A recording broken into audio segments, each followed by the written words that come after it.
안녕하세요. 안녕하세요. 우즈발 닥터스의 손유주 선현우입니다. 오늘은 알아두면 쓸모있는 병원생활 꿀팁 선현우 교수님의 책 소개를 들어보는 시간을 한번 가져보려고 합니다. 병원 생활을 하고 중환자실 근무를 계속 하다 보니까 20대 간호사들을 보면서 상당히 고민이 많이 되더라고요. 3교대 하면서 어려운 힘든 상황들을 극복하는데 어떻게 도움을 줄 수 있을까 생각해서 책 3권을 골라봤어요. 특히 사회 초년생이면 더 고민이 많잖아요. 그렇죠. 어떤 도움을 줄 수 있을까 그런 고민을 했는데 교수님이 그런 책을 통해서 따뜻한 조언과 이야기들을 들려주신다니까 저도 기대가 됩니다. 남한테 네. 이야기를 하고 조언을 하기가 굉장히 쉽지 않거든요. 기분이 나쁠 수가 있거든요. 그래서 이제 책을 통해서 답을 좀 찾으려고 하는 것 같아요. 제일 첫 번째로 제가 말씀드리고 싶은 게 이제 이 책이거든요.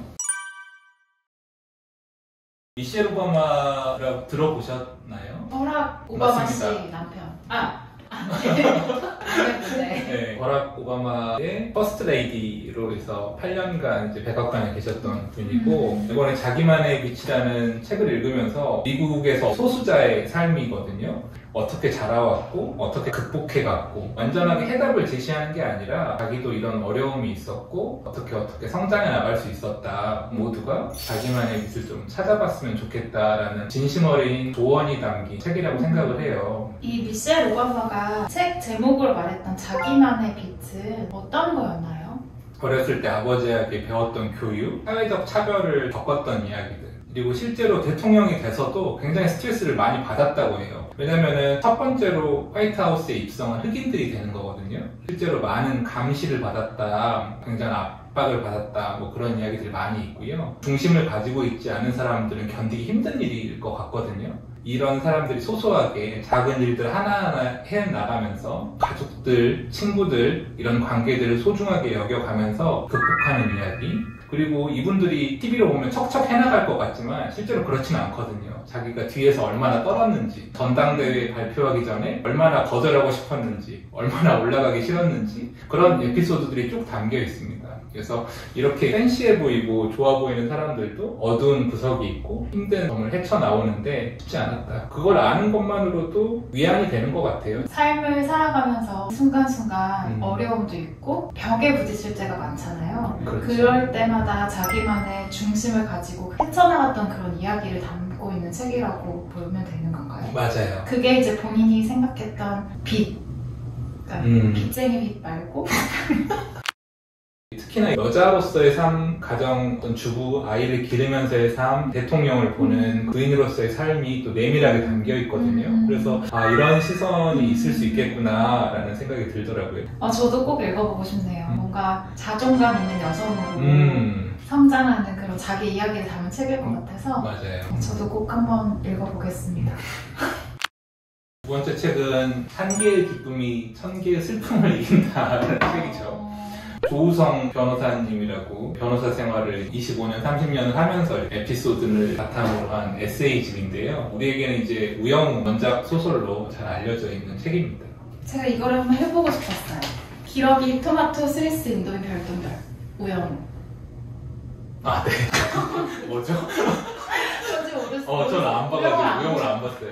보셨군요? 네, 우영우를. 저는 좋아했어요. 그러면 이 책도 되게 좋아하실 것 같아요. 이 책은 그러면 우영우가 여기 책에 있는 건가요? 아니요. 저는 책을 안 봤기 때문에 책 내용을 잘 몰라요. 변호사님이 수많은 사건들을 마주치게 되잖아요. 인생이 굉장히 바닥이고 아프고 트러블이 있을 때 이제 변호사를 찾아오게 되는 거죠. 그런 사람들을 쭉 만나면서 이런 인생에 어떤 고난을 닥쳤을 때 어떻게 대처해 나가는지, 어떤 사람들이 성향을 보이는지 그런 것들을 보면서 나는 어떻게 살아야 되는지 안추하게 되는 책인 것 같아요. 변호사라고 해서 몇 탄 몇 조입니다, 안 됩니다라고 법을 들이미는 게 아니라 사람과의 관계이기 때문에 화해의 손짓을 먼저 해서 풀어나가는 사건이 굉장히 많아요. 사람의 마음을 움직이는 거죠. 사람과의 관계는 이성으로만은 되지 않는 그 무언가가 있는 것 같아요. 그렇죠. 특히나 이제 법까지 갔을 때 얼마나 치열하게 고민했겠어요. 결국엔 제목처럼 1000개의 슬픔이 있다 된다고 하더라도 한 개의 기쁨이라든지 한 번의 웃음, 한 번의 칭찬 그런 것만으로도 삶을 끌고 갈 수 있는 힘이 된다는 거죠. 네.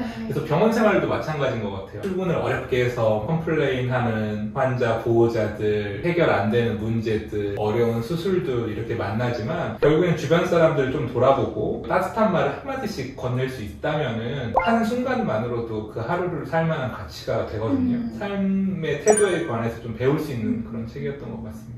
그러게요. 하루에 한 개 정도는 내가 기쁨을 만들어 봐야겠어요. 오늘 하루 종일 힘들었었는데 책 소개를 들으면서 제가 몰랐던 여러 가지 책에 대해 들으니까 이게 또 오늘 저의 한 개의 기쁨이 된 것 같아요. 네. 다행입니다. 마지막 책은 여러분도 많이 알고 계시는 브랜드예요. 파타고니아라는 책이고요. 다국적 거대 기업인데 아직 상장이 안 됐고 사기업으로 나와 있어요. 한두 명이 소유하고 있거든요. 그 이유가 거대 기업으로 되면은 이익을 추구하게 되고 이윤을 추구하는 과정에서 지구에 그 안 좋은 해악을 끼칠 수 있다고 보기 때문이에요. 장기적으로 성장할 수 있고 주변 환경이나 지구를 지키기 위한 캠페인을 항상 수행하고 있는 그런 철학을 담긴 책이라고 할 수 있죠. 파타고니아 기업에 대한 이야기인가요? 맞아요.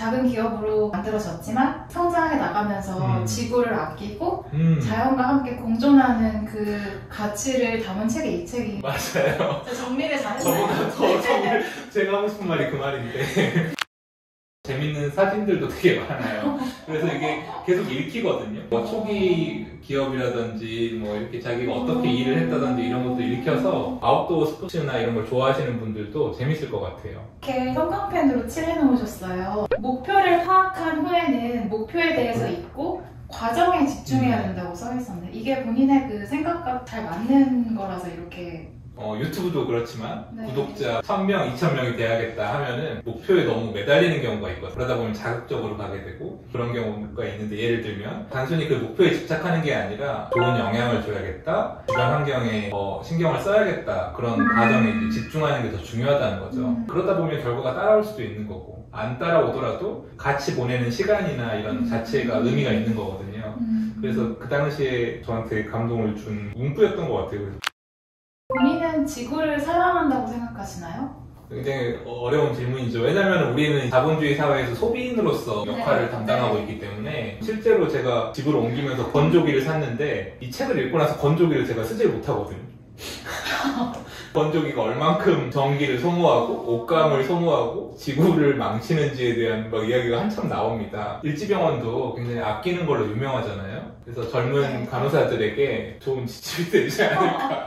이걸 다 읽고 나면 사람이 세뇌가 됩니다. 괜히 우리 병원의 모토가 아끼고 절약하자가 아니구나. 우리 소비 전체를 줄여서 다 잘 살고자 하는 것도 있지 않나 그런 생각을 하게 되고요. 그리고 에피소드가 있는데 파타고니아라는 기업이 정말 위대한 기업이구나. 의정부 일지병원에서 가까운 도봉산역에 있더라고요. 점퍼랑 장갑이랑 샀는데 가격은 자연을 사랑하지는 않더라고요.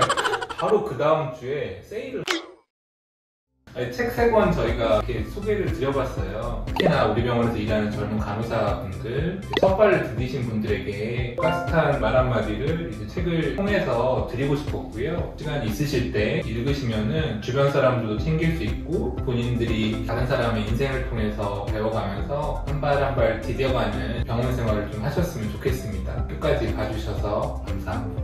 감사합니다.